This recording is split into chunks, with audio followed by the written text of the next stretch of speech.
হেই WhatsApp everyone, একটা different টাইপের কিছু করতে চাচ্ছিলাম আমি।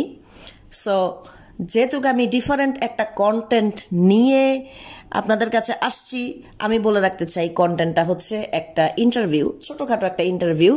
আমি একটু কিউরিয়াস ছিলাম, একটা ছেলের সাথে আমার পরিচয় হয়েছে। তো ছেলেটা আমাদের এলাকারই ছেলে। ওকে আমি কয়েকটা প্রশ্ন জিজ্ঞেস করতেছি। আপনারা ইন্টারভিউটা শুনলেই বুঝতে পারবেন যে আমি কি নিয়ে ইন্টারভিউটা করতেছি। তো বাবা, তুমি একটু কাছে আসো। জি। তোমার নাম কি? আমার নাম আলামিন।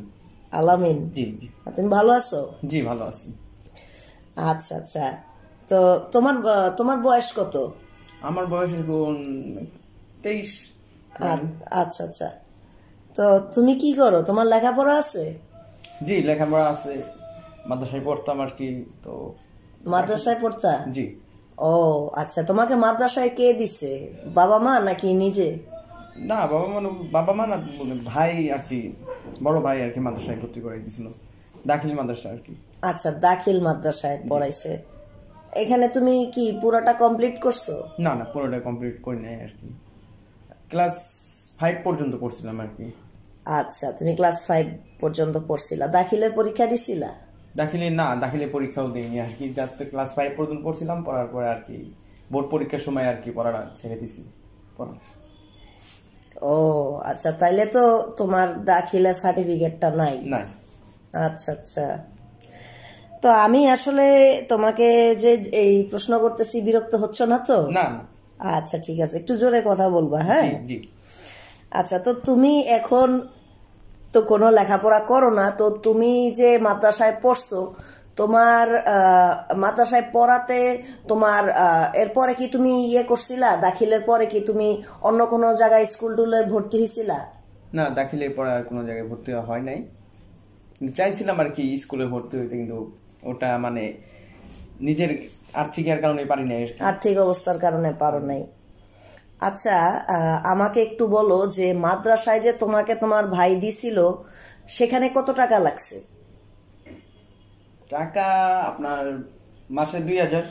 মাসে 2000 এরকম। তো ওখান থেকে আর কি জাস্ট থাকা আর খাওয়াটা, তারপরে পড়াশোনার খরচা তো নিজেদেরই, মাসে তো ফিক্স 2000 টাকা করে দিতেই হতো, তাছাড়া বই খাতা যা লাগে এ টু জেড নিজেদের খরচায় আর কি। বই খাতা নিজেদের খরচায় কিনতে হইতো। আর খাবারের ব্যবস্থা কি মাদ্রাসা? আমরা 2000 টাকা দিত, ওখান থেকে মাদ্রাসার খাবারটা দিত। ও আচ্ছা আচ্ছা। তো আচ্ছা, বুঝতে পারছি। আর ওখানে কি ঘুমান মানে রাতে থাকার ব্যবস্থা ছিল? জি ছিল, থাকার ব্যবস্থা ছিল আর কি। ও আচ্ছা আচ্ছা, বুঝতে পারছি আমি। আচ্ছা ঠিক আছে। তো এখন কথা হচ্ছে, তুমি তো এখন চাকরি খুঁজতেছো, তাই না? তো তুমি কি মনে করো যে এই দাখিলে পড়ালেখা করে কি তুমি চাকরি পাবা, নাকি তুমি মনে করতেছো স্কুলে পড়লে তোমার চাকরি বেশি ভালো হইতো? আমার এখন যে দিনকাল, তাতে আমি মনে করি যে স্কুলে পড়লে কিছুটা মানে সব দিক দিয়ে এখন মানে সাবজেক্ট মানে ইংলিশ বিভিন্ন এগুলো স্কুল ছাড়া তো মাদ্রাসায় অতটা না। মাদ্রাসায় পড়লে আপনার হাফেজ, আলেম, হুজুর এগুলো হতে পারবে, কিন্তু ভালো কোনো মানে চাকরি মানে বিভিন্ন অফিস আদালতে, তো ওখানে তো ভালো মেধা লাগে, ভালো কিছু পড়া লাগে, তার জন্য তো মনে হয় আমার কাছে বেস্ট মনে হচ্ছে স্কুল। মাদ্রাসায় পড়লেই ইসলাম সম্পর্কে জ্ঞান হবে, ইসলাম সম্পর্কে জানবে, মানে এটাতে মানে চলতে পারবে, কিন্তু চাকরি সম্পর্কে আমার মনে হয় না এটাতে চাকরি করার মতো কিছু। তুমি বিভিন্ন জায়গায় যে চাকরির জন্য সুপারিশ করতেছো, তো তোমাকে তোমার এই পড়ালেখার ব্যাকগ্রাউন্ড দেখে কি তোমাকে বলতেছে যে তুমি পারবা নাকি পারবা না, মানে কি বলতেছে তারা, রেসপন্সটা কি?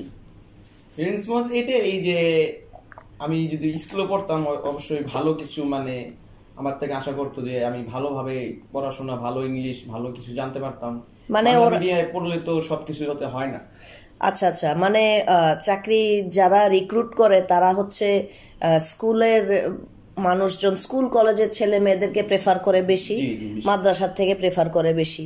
আচ্ছা, এটার কারণটা কি হইতে পারে? মানে তোমাদেরকে তোমাদের মাদ্রাসায় তোমাদের এই যে তুমি বললা ক্লাস 1 থেকে ক্লাস 5 পর্যন্ত পড়ছো, তো তোমাদের কি কি বই পড়াইতো, বইগুলা যদি একটু বলতা।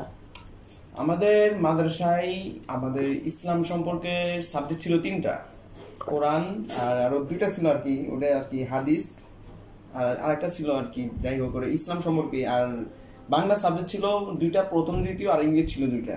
আচ্ছা, মানে প্রথম দ্বিতীয় যে প্রথম মানে ইংলিশ গ্রামার, ইংলিশ, তো এইটাই আর কি। তো বেশিরভাগ ইসলাম সম্পর্কে জ্ঞান না হয়তো আর কি, আর ইংলিশ সম্পর্কে খুবই কম। আর চাকরির ক্ষেত্রে তো আপনার ইংলিশ, আমাদের বিভিন্ন সাবজেক্ট সম্পর্কে জানতে হয় বেশি। হ্যাঁ, তাহলে কি তুমি বলতেছো যে তোমার ধর্ম শিক্ষার 3টা বই, ইংরেজি 2টা বই, আর বাংলার 2টা বই, তার মানে কি তুমি বলতেছো যে তোমাদেরকে ভূগোল, বিজ্ঞান, ইতিহাস, সাহিত্য, অঙ্ক এগুলি কিছুই পড়ায় নাই? অঙ্ক মানে অঙ্ক ছিল, অঙ্ক মানে ওইরকম ভাবে হইতো না আর কি।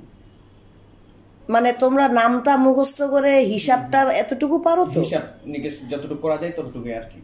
আচ্ছা আচ্ছা, মানে দৈনন্দিন হিসাব নিকাশ যা লাগে অতটুকুই পড়ায়। ও, আর এই যে ভূগোল, দেশের ব্যাপারে, দেশের যে সাধারণ জ্ঞান, তারপরে তোমার এই বিদেশি যে জ্ঞান ট্যান আছে, কিছু বিদেশি বই টই, তারপরে বিভিন্ন দেশের যে অনেক কিছু যে সাধারণ নলেজ, জেনারেল নলেজের বই, এগুলি তোমাদের ছিল না? ওগুলো তো আপনার মূলত ক্লাস 5 যেটা মনে হয় দাখিলে পাস করার পরে হাই লেভেলে গেলে মনে হয়, মানে যত ক্লাস লেভেলে উঠবে তখন মনে হয় জিনিসটা চর্চা করে। ও আচ্ছা, তুমি জানো না তাহলে। সঠিক আমি এতটুকু। আর ইতিহাস পড়ায় না? ইতিহাস এই সাবজেক্টটা ওই যে যত ক্লাস উঠবে তত আস্তে আস্তে সাবজেক্ট বাড়বে। তাইলে তো তোমাদের লেখাপড়া তো তাইলে ইংলিশ মিডিয়ামের থেকে একটু নিম্ন কোয়ালিটির, মানে ইংলিশ মিডিয়াম তো হাই কোয়ালিটি ধরতে গেলে। দাখিল মাদ্রাসা তো ওই স্কুল, হাই স্কুল, এগুলো তো লেখাপড়া আর কি, এগুলোর সবাই আর কি এগুলাইতেই বেশি করে। আচ্ছা আচ্ছা, তো এখন তোমার এই ওখানে যে মাদ্রাসায় পড়ছো, ওইখানে কি তুমি থাইকা পড়ছো নাকি তুমি প্রতিদিন যাইয়া পইরা বাড়িতে চলে আসতা? না, আমি বেশিরভাগ মানে বাড়িতেই থাকতাম, মানে আর কম ক্ষেত্রে মাদ্রাসায় থাকতাম আর কি।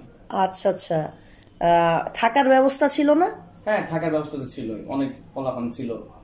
ও, তো ওখানে তুমি যে ছিলা, তো ওখানে মানে এতিম, আমরা শুনছি যে মাদ্রাসায় এতিমদেরকে অনেক দেয়া হয়, গরিব বাবা মার ছেলে মেয়েকে দেয়া হয়। তো তুমি কি এতিম পাইছো ওখানে? ওখানে আপনার মানে তিন ধরনের গ্রুপ ছিল। একটা হচ্ছে ফ্রিতে যারা পড়বে তারা, তার একটা হচ্ছে যে এতিম, তার একটা আছে যারা টাকাতে পড়বে, মানে এরকম ভাবে গ্রুপ ছিল আর কি। ওটা একটা বোর্ডিং এর মতো, তো ওখানে আর কি 3 ভাগে ভাগ করা ছিল। আচ্ছা, এটা বোর্ডিং স্কুল ছিল তাইলে। আচ্ছা আচ্ছা, তা আর একটা জিনিস যেটা জিজ্ঞাসা করতে চাই, এটা শুনছি অনেক এবং দেখতেছি অনেক খবরে আসতেছে যে এই হুজুররা অনেক অত্যাচার করে, বাচ্চাদেরকে অনেক মানে শারীরিকভাবে অত্যাচার করে, বাচ্চাদেরকে মেরেও ফেলে অনেকে, যাতে করে তারা পুলিশের কাছে ধরা না খায়। তো তোমাদের মাদ্রাসায় এরকম কোনো ঘটনা ঘটছে? আমাদের মাদ্রাসায় এরকম ঘটনা বলতে ঘটে নাই, কিন্তু আমার সাথে এরকমটা ঘটে নাই, অথবা অন্য কারোর সাথে ঘটতে পারে, কিন্তু আমার যতটুকু জানা আমার সাথে এরকম ঘটে নাই। কিন্তু শাসন করার সব মাদ্রাসায় হাফেজ খানে শাসন করে, কিন্তু ম্যাক্সিমাম ইউটিউব জগতে আমরা বিভিন্ন মাদ্রাসা, বিভিন্ন জায়গায়, বিভিন্ন ইয়াতে দেখতাছি প্লাস শুনতাছি যে বিভিন্ন জায়গায় এরকম হয়। আর এরকম হয় না বলতে কোনো কথা না, মানে হয় হাফেজ খানা বেশিরভাগ যে মাদ্রাসাগুলোই অনেক শুনি এগুলো হয়, কিন্তু আমার সাথে এরকমটা ঘটে না। আচ্ছা আচ্ছা, তোমার সাথে এগুলো ঘটে নাই। এখন কথা হচ্ছে তোমার এই হুজুররা যে এই বাচ্চাদেরকে পড়ালেখা করায়, পড়ালেখা করানোর সময় মানে ওরা কি খুব বেশি কড়া থাকে? মানে ওরা কি কথায় কথায় বাচ্চাদেরকে মারে এরকম, মানে খেলতে টেলতে দেয় না? আমি শুনছি যে মাদ্রাসায় নাকি খেলাধুলা করতে দেয় না। খেলাধুলা জিনিসটা মানে ওখানে পড়ার চাপ তো বেশি, আপনার সব দিক দিয়ে তো মানে প্রেশার থাকে, তো খেলার সময়টা খুবই কম থাকে। যতটুকু জানি যে খেলার সময় দিলেও অনেক ছাত্র খেলে না, অথবা কেউ কোনো মাদ্রাসায় আছে খেলার সময় দেয়, কোনো মাদ্রাসায় দেয় না। খুবই রুটিন মেনটেন করে চলতে হয়। আচ্ছা, আরো কি ইয়ে ইয়ে হুজুররা বলে অনেক মারধর করে? এটা স্বাভাবিক তো করে আর কি, অনেক মারধর অনেক বলতে পড়াশোনার বিষয় নিয়ে মারধর করে, আর কিছু কিছু জায়গায় আছে যে লিমিট ক্রস করে ফেলে, মানে শুনলেই না, প্লাস দেখছিও অনেক হাফেজখানাও ছিল আমাদের পাশে, দেখছি যে যারা মানে হাফজখানা যেটা একদম হাফেজ হবে সেই লাইনে অনেক কি দেখা গেছে, ভুল টুল হলে অনেক মারার পরে পিঠ ফেটে যায়। পিঠ ফেটে যায়? এরকমও দেখছি পিঠে মানে দাগ হয়ে গেছে, এরকম আমি নিজে দেখছি প্লাস ভিডিও দেখছি প্লাস অনেক জায়গায় দেখছি যে এখন একটু কমছে, কারণ এগুলো এখন মানে একটু কমছে, মানে হাফেজি লাইনে একটু শাসন বেশি হয়, করা থাকে। খারাপ লাগলো শুনে। তো এখন ওই এই যে এতিমখানার বাচ্চাদেরকে তো দেখতে আসার কেউ নাই না? না, দেখার মতো গার্জিয়ান নাই তো, এতিম পোলাপান। গার্জিয়ান যদিও থাকে, দেখা গেছে ভাই তাই আত্মীয় মানে দুঃসম্পর্কে এরকম কিছু থাকলে তারা আসে, আপন বলতে দেখিনি।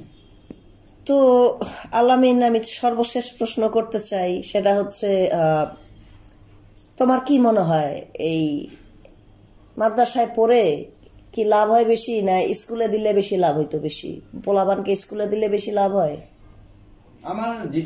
আমার মানে মাথায় খেতেছে সেটা হচ্ছে যে মাদ্রাসায় পড়লে ধার্মিক ইসলামিক মানে ধার্মিক সম্পর্কে কিছু জ্ঞান হবে, চাকরির ক্ষেত্রে অতটা মানে পাবে না, ভ্যালু পাবে না। কিন্তু স্কুলে পড়লে চাকরি যদি করতে হয় স্কুলে দেওয়া উচিত। আর যদি ইসলামিক সম্পর্কে জ্ঞান, ইসলামিক সম্পর্কে যদি সে মাওলানা বড় কিছু হবে, ইসলাম সম্পর্কে জ্ঞান দিবে, তাহলে মাদ্রাসায় পড়বে এরকম।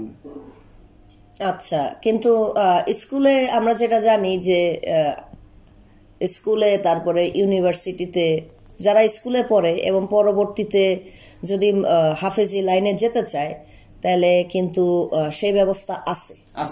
কিন্তু আমাদের দেশে এটা নাই, এটা বিদেশে আছে, ইরানে আছে, সৌদিতে আছে, বড় বড় দেশগুলাতে কিন্তু স্কুলে পড়েও যারা হলো হাফেজি লাইনে যেতে চায় তারা কিন্তু যেতে পারে, কিন্তু আমাদের দেশে এই ব্যবস্থাটা নাই। তো তুমি কি মনে করো যে তুমি স্কুলে পড়লে ভালো হইতো নাকি চাকরি পাইতা বেশি? এখন আমার যেটা মনে হয় যে ইসলাম সম্পর্কে যতটুক ওটা তো ইসলাম সম্পর্কে জানলাম, কিন্তু স্কুলে পড়লে যেটা চাকরি লাইফে মানে চাকরি করার ক্ষেত্রে আমার মাদ্রাসায় পড়লে সবচেয়ে ভালো হইতো। আমার যতটুকু ইসলাম সম্পর্কে জ্ঞান দরকার নিতাম, তারপর দিন স্কুলে আমার মানে চাকরির ক্ষেত্রে এদিক দিয়েও আমার মানে ভালো একটা সাপোর্ট থাকতো, সার্টিফিকেটটাও থাকতো, মানে চাকরি ভালো জায়গায় চাকরিও করতে পারতাম। মানে এখন স্কুলের এই সময় আর কি সব জায়গায় সরকারি বিভিন্ন প্রতিষ্ঠানে স্কুল সম্পর্কে স্কুল সার্টিফিকেটটা দেখলে একটু ভ্যালু দেয়, মাদ্রাসা দেখলে একটু কম করে। ঠিক আছে আলামিন, তোমার সাথে কথা বলে ভালো লাগলো, ভালো থেকো, তুমি আসো তাহলে। ঠিক আছে, ধন্যবাদ। ডিয়ার লিসেনার্স, আমি এতক্ষণ আলামিনের ইন্টারভিউ নিলাম। আমি ইন্টারভিউটা নিলাম এই কারণে যে মাদ্রাসার ভিতরে কি হয়, মাদ্রাসার কারিকুলাম কি, মাদ্রাসার পড়ার বই কি, মাদ্রাসাতে মোটামুটি মাদ্রাসার ব্যাপারে একটা সামারি আমি নিলাম আলামিনের থেকে। তো আমি গ্ল্যাড যে ছেলেটা আমাকে এই কথাগুলো বলতে রাজি হয়েছে, শেয়ার করতে রাজি হয়েছে। এখন আমি আমার যে স্কুলিং ছিল, আমি যে স্কুলে পড়ছি সেটার সাথে যদি আমি কম্পেয়ার করি যে আলামিন কি কি পায় নাই জীবনে যেটা আমি পাইছি। আমি মেপল লিফে লেখাপড়া করছি, আমার মেপল লিফ ছিল ইংলিশ মিডিয়াম, ঠিক আছে, তারপরে আমরা ছিলাম ও লেভেলস এ লেভেলস। তো এখন আমি আলামিনের কথায় নিজের সব কিছু মিলায়া দেখলাম কথার সাথে, যে আমি যখন আলামিনের বয়সে ছিলাম, আমি যখন ক্লাস 1 থেকে 5-এ পড়ছি, তখন আমরা ইংলিশ মিডিয়াম যারা তারা আমরা অনেক কিছুর ব্যাপারে নলেজ পাই, কারণ আমাদের যে পড়ালেখার সিস্টেম, আমাদের যে কারিকুলাম, আমাদের যে সিলেবাস এবং আমাদের যে সাবজেক্ট আমরা পড়ি সেগুলা মাদ্রাসার থেকে অনেক অনেক বেশি সাবজেক্টস আমরা পড়ি, অনেক বেশি মানসম্মত শিক্ষা আমরা পাই এবং অনেক বেশি কি বলেন দুনিয়াদারি সব কিছুর ব্যাপারে আমরা বড় হই, রেডি করা হয় আমাদেরকে দুনিয়ার জন্য। তো আমি যেটা বলতেছিলাম যে ওকে জিজ্ঞেস করলাম যে ভূগোল পড়ায় কিনা, মানে জিওগ্রাফি পড়ায় কিনা, তারপরে দেশ বিদেশের ব্যাপারে নলেজ দেয় কিনা। সে বলল যে ক্লাস 1 থেকে ক্লাস 5-এর মধ্যে এরকম কোনো নলেজ দেয় না।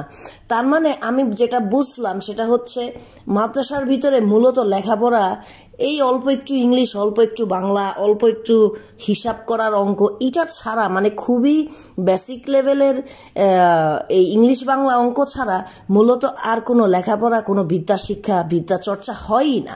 এটা অত্যন্ত দুঃখজনক। এবং যে সমস্ত বাচ্চারা মাদ্রাসায় পড়তেছে তারা প্রত্যেকেই কিন্তু প্রপার এডুকেশন, সত্যিকারের এডুকেশন, সত্যিকারের জ্ঞান লাভ করা থেকে তারা ভয়ঙ্করভাবে বঞ্চিত হইতেছে। মাদ্রাসায় যারা পড়তেছে, হোক সেটা দাখিল হোক সেটা কাউমি, এখন ওদের কোনো হিস্ট্রি বই নাই, ওদের ইতিহাসের বই নাই। কিন্তু আমরা বাংলাদেশের ইতিহাস পড়ছি, বাংলাদেশ স্বাধীন হওয়ার আগে যেসব ইতিহাস ছিল বাংলা অঞ্চলে সেটা পড়ছি, আমরা বিদেশের ইতিহাস পড়ছি, এই যেমন ব্রিটিশ হিস্ট্রি পড়ছি, ইন্ডিয়ান হিস্ট্রি পড়ছি, ফ্রেঞ্চ হিস্ট্রি পড়ছি, মানে হিস্ট্রি অ্যাক্রস দ্য ওয়ার্ল্ড আমরা কিন্তু ইংলিশ মিডিয়ামরা পড়ে থাকি। কিন্তু এদের দেশের হিস্ট্রিটা পর্যন্ত পড়ে না এই মাদ্রাসার ছাত্ররা। তারপরে এই যে ভূগোলে আমরা কি পড়ছি, ভূগোলে আমরা বাংলাদেশের যে জিওগ্রাফি, বাংলাদেশের যেই ভৌগোলিক ব্যবস্থা, সমস্ত ব্যাপার স্যাপার, এগুলো আমরা পড়ছি। আমরা এগুলো পড়ে পরীক্ষা দিছি, আমরা ক্লাস টেস্ট দিছি, মিড টার্ম দিছি, ফাইনাল দিছি। তারপরে আমরা বিদেশি জিওগ্রাফিও পড়ছি। আমাদের জিওগ্রাফি বই, আমাদের হিস্ট্রি বই এমন ছিল, এই দুইটা সাবজেক্ট এত ইম্পর্টেন্ট, আমি বলতেছি, ফোকাস করতেছি। তো জিওগ্রাফিতে আমাদের বিদেশি জিওগ্রাফিও পড়ানো হতো। যেমন ধরেন কথার কথা অস্ট্রেলিয়ার জিওগ্রাফিটা কেমন সেটার ব্যাপারেও আমাদের কিছু একটা আইডিয়া আছে, সৌদি আরবের জিওগ্রাফি কেমন সে ব্যাপারে আইডিয়া আছে, রাশিয়ার জিওগ্রাফি কেমন সে ব্যাপারে আমাদের একটা আইডিয়া আছে। এখন এদের তো দেশের জিওগ্রাফির ব্যাপারেই আইডিয়া নাই, পড়ানো হয় নাই, সেখানে বিদেশি জিওগ্রাফি তো বহুত দূর কি বাত হ্যাঁ। এটা ছাড়াও আরও যেটা দেখলাম, এদেরকে অঙ্ক বলতে যা অঙ্ক করানো হয় স্কুলগুলোতে, ইংলিশ মিডিয়াম হোক বাংলা মিডিয়াম হোক, তো বাংলা মিডিয়াম আজকে আমি আনবো না, ইংলিশ মিডিয়ামেই স্টিক করি। তো মাদ্রাসায় এগুলো কিছুই পড়ানো হয় না। তারপরে আমরা পড়ছি সায়েন্স, ন্যাচারাল সায়েন্স এবং সায়েন্স মানে বিজ্ঞান, এবং যা আরও আছে বিজ্ঞানের মধ্যে হিস্ট্রি, কি বলে এটাকে, physics, chemistry, biology, animal science, environmental science, আমরা এগুলি পড়ছি, পরিবেশ নিয়ে পড়ালেখা করছি আমরা। আমাদেরকে সেই প্লে গ্রুপ নার্সারি থেকে সমস্ত সাবজেক্টের ব্যাপারে আইডিয়া দিয়ে বড় করা হয়। আমরা একেবারে প্লে গ্রুপ থেকে শুরু করে ক্লাস 10 পর্যন্ত আমরা কয়টা সাবজেক্ট পড়ি, টোটাল 14 থেকে 15টা সাবজেক্ট পড়ে বড় হই, এবং 14 থেকে 15টা সাবজেক্টের উপরে পড়ালেখা করে আমরা এক্সাম দিয়ে আমরা পরীক্ষা পাশ করে পরের ক্লাসে আমরা প্রমোটেড হই। তো আমরা কিন্তু মাদ্রাসার ছাত্রদের থেকে অনেক কিছু জানছি, অনেক কিছু আমরা পাচ্ছি, ঠিক আছে। কিন্তু মাদ্রাসার ছাত্ররা শুধুমাত্র ওই ইসলামী নলেজ ছাড়া, তাও সেটা নিয়ে আমার কোশ্চেন আছে, ডাউট আছে, ইসলামী নলেজ ছাড়া ওরা আর কোনো কিছুই পেয়ে বড় হয় না। হ্যাঁ, এখন এই যে দাখিল ছাড়া যে ফাজিল, মানে নেক্সট স্টেপ যেটা, কি বলে এটাকে, ওই ইন্টারমিডিয়েটের ইকুইভ্যালেন্ট, এইটাতেও আমি একজনকে জিজ্ঞেস করছিলাম অনেক আগে, সেও বলছিল যে আপনাদের ইংলিশ মিডিয়ামে যা আপনারা পড়েন, যেই মানসম্মত এডুকেশন আপনারা পান এবং যে বিভিন্ন বিষয় আপনারা লেখাপড়া করতে পারেন, সেগুলা মাদ্রাসা সিস্টেমে একেবারে জিরো। তো এটা আসলে কতটা দুঃখজনক একটা বিষয় যে এই দেশে ছেলেপেলে পড়ালেখা করতেছে, যারা গরিব, যাদের সামর্থ্য নাই, তারা স্কুলে এগুলো পাচ্ছে না, মাদ্রাসায় এগুলো একেবারেই পাচ্ছে না। আমি আমার সাথেই কম্পেয়ার করে দেখলাম যে আমরা কত কিছু পড়ছি, কমার্স পড়ছি, ইকোনমিক্স পড়ছি, অ্যাকাউন্টিং পড়ছি। আবার অন দি আদার হ্যান্ড যারা আমাদের ইংলিশ মিডিয়ামের একটা ভালো সিস্টেম আছে, সেটা হচ্ছে একটা অপশন থাকে যে তুমি কি পড়বা কিনা, তুমি কি এই যে খ্রিস্টান স্টাডিজ পড়বা কিনা, মানে খ্রিস্টান যারা তাদের জন্য হলো খ্রিস্টানদের বাইবেল ভিত্তিক পড়ালেখার একটা সাবজেক্ট ছিল। তারপরে যারা মুসলিম স্টুডেন্ট তাদের জন্য ছিল ইসলামিয়াত, হ্যাঁ, যেখানে মোটামুটিভাবে ইসলামের একটা নলেজ পাওয়ার জন্য একটা বিগিনিয়ার লেভেলের একটা কোর্স আমাদের ইংলিশ মিডিয়ামে থাকে। আর যারা হচ্ছে এই সাবজেক্টগুলো নিবে না, তাদের একটা অপশন থাকতো। অপশনটা হচ্ছে যারা এই সাবজেক্টগুলো নিবে না তারা অন্য কোনো সাবজেক্ট নিবে, এই যেমন মিউজিক যদি নিতে চায় বা কেউ যদি অ্যাডভান্সড ইংলিশ নিতে চায়, এভাবে হচ্ছে ইংলিশ মিডিয়াম কারিকুলাম সাজানো। তো এখন মানে কতটা আপসেটিং আপনারা দেখেন যে এই ছেলেপেলেগুলা মাদ্রাসার লাইনে লেখাপড়া করতেছে, যেটা অ্যাকচুয়ালি কোনো লেখাপড়ার পর্যায়ে পড়ে না, এবং তারা শুধুমাত্র হাফেজ, মোল্লা, হুজুর, মুয়াজ্জিন এগুলি ছাড়া আর কিছুই তারা করতে পারবে না, কারণ তাদের কোয়ালিফিকেশনস নেই অবভিয়াসলি। এখন আপনি একটা স্কুলের পোলাপানের সাথে একটা কলেজ পাশ করা একটা ছেলে বা একটা মেয়ের সাথে কখনোই একটা মাদ্রাসার ছেলে বা একটা মেয়ে এডুকেশন কোয়ালিফিকেশনের কম্প্যারিজন করতে পারবেন না। মাদ্রাসাটা কোনো অ্যাকচুয়ালি কোনো লেখাপড়ার কোনো জায়গাই না, আর আমরা শুনলাম আলামিনের মুখে যে এখানে কত মারধর করে, পিঠ ফাটায় ফেলায়, গাল ফাটায় ফেলায়, কত নির্মম অত্যাচার করে, নির্যাতন করে। হ্যাঁ, বলাৎকারের খবর আমরা প্রায় শুনি, হুজুররা কি করে সেগুলো আমরা প্রায় দেখি। এখন সোশ্যাল মিডিয়ার যুগ, ইন্টারনেটের যুগ, ইউটিউব জগতে সব কিছুই ফাঁস হয়ে যাচ্ছে। তো আমি খুবই খুবই হার্ট ব্রোকেন হইলাম আলামিনের সাথে কথা বলে যে সে চাকরি খুঁজতেছে, কিন্তু যেহেতু সে স্কুলে পড়ার তার সৌভাগ্য হয় নাই, কলেজে যাওয়ার তার সৌভাগ্য হয় নাই, সে দাখিল মাদ্রাসায় ক্লাস 5 পর্যন্ত পড়ছে, সে কোথাও এখন চাকরির জন্য গেলে তার এই দাখিলের ব্যাকগ্রাউন্ড শুনে তাকে কেউ চাকরি দিচ্ছে না। এখন যদি বাস্তবিকভাবে আমরা চিন্তা করি কেন চাকরি দিচ্ছে না, আপনারাই মিলাই দেখেন, কেন মাদ্রাসার ছেলেদেরকে মেয়েদেরকে চাকরি দেবে? দেওয়ার তো কোনো প্রশ্নই আসে না, কারণ তারা তো বিভিন্ন লাইনে যে তাদের এডুকেশনটা পাওয়ার কথা ছিল, যেগুলো তাদেরকে সারা পৃথিবীর জন্য তৈরি করত, সেই জিনিসটাই তো তারা পায় নাই। তারা শুধু কতগুলো হাদিস মুখস্থ করছে, কোরআন মুখস্থ করছে, কোরআন শরীফ পড়ছে, এবং ইসলামিক হিস্ট্রির বইটা একটু তাদেরকে ভালোভাবে জোর দিয়ে পড়ানো হয়েছে, বাস, তাদেরকে আর কিছুই করানো হয় নাই। আলামিন বাংলা লিখতে পারে, ইংরেজি জাস্ট ABCD লিখতে পারে, আমি আনিকা যেভাবে ইংলিশ বলতে পারি, লিখতে পারি, সেভাবে সে পারে না, অর্থাৎ সে বাংলা ইংলিশ এডুকেশনটাও ঠিকমতো পায় নাই। তাহলে viewers, listeners, people of the country, আপনারাই চিন্তা করেন, মাদ্রাসা সিস্টেম এটা কি আমাদের দেশের এডুকেশন সেক্টরের জন্য ক্ষতি না? এডুকেশনের ব্যাপারে এটা একটা ক্ষতি না? কেন বাচ্চা কাচ্চা মাদ্রাসায় পড়ালেখা করবে? পড়ালেখা করে নিজেকে ঠকাবে, নিজের ভবিষ্যৎকে ঠকাবে। কিসের জন্য ঠকাবে? মাদ্রাসা কি কি বেনিফিট করছে আমাদের দেশে? কিছুই বেনিফিট করে নাই। ধর্মান্ধতা সৃষ্টি করা ছাড়া, জঙ্গিবাদের কারখানা ছাড়া, অত্যাচারের কারখানা ছাড়া, বলাৎকারের কারখানা ছাড়া এবং অশিক্ষিত ব্রেইন ওয়াশ লোকজন তৈরি করা ছাড়া মাদ্রাসা আর কিছুই তৈরি করতে পারে নাই। আলামিন নিজেই তার কথাগুলো বলল, আপনারা শুনে নিলেন।